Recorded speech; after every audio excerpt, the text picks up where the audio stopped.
How about the National Association? How was that association first brought to your attention, and what did you think about it, about having a national association, and eventually did you say, gee, I want to become involved, and how did all of that unfold?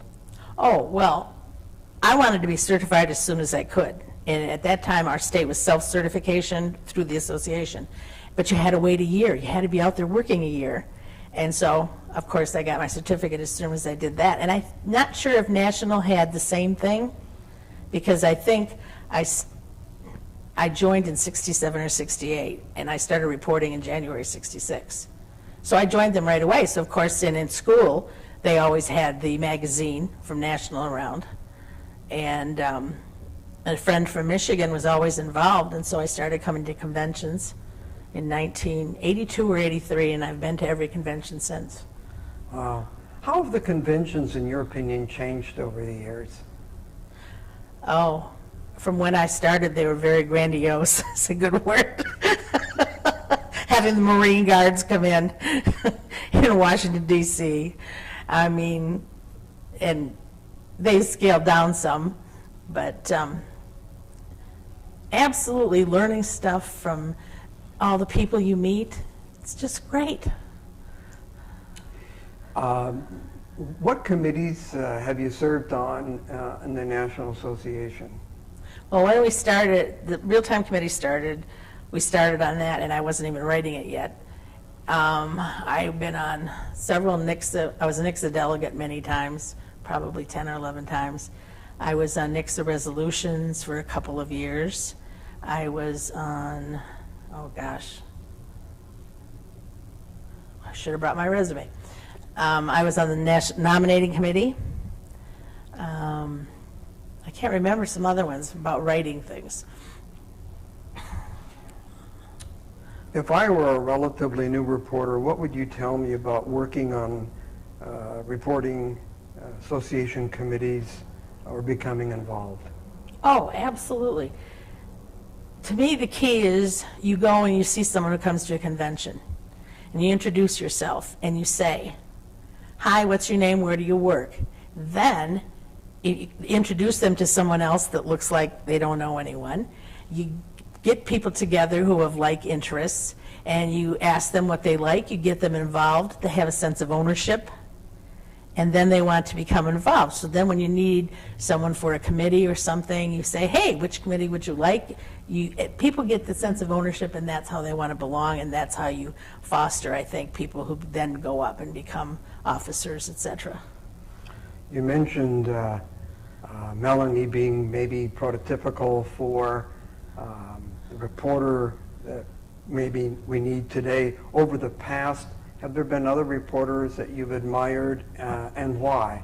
Oh, Tell us why. What qualities do they have that maybe other reporters can aspire to and be felt in the same sort of way? Wow. I could think of Frank Nelson. Yes. I went to seminars he did. I went to seminars that you did, especially when we started going on the computer. And you see how many committees they do with the passion that you have and that they had. Bill Oliver, being from Michigan at that time, getting involved with the hearing impaired. I mean, that was a man who did all kinds of things.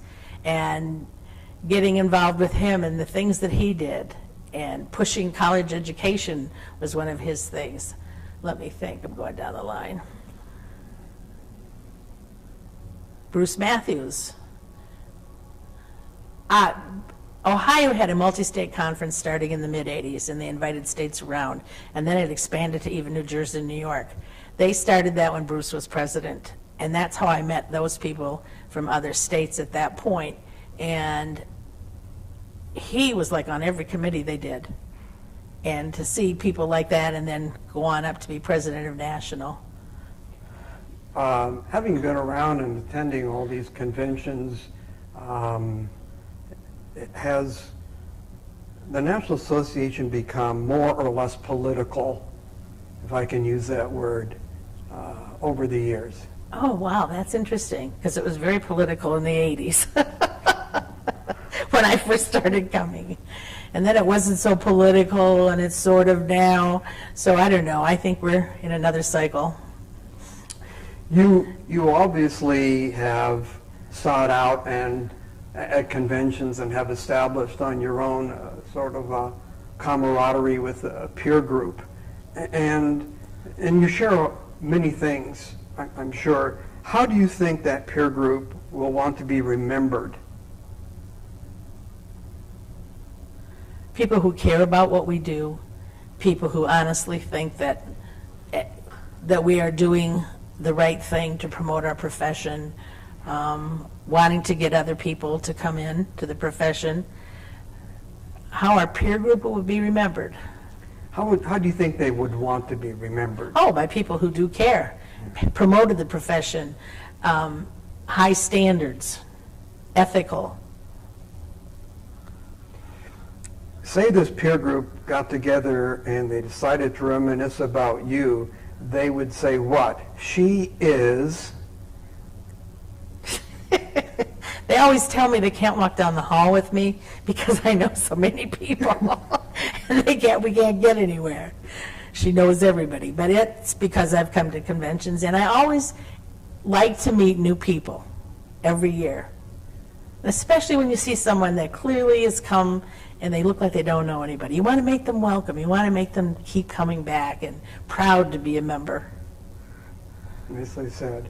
How would you like to see your contributions to the profession remembered?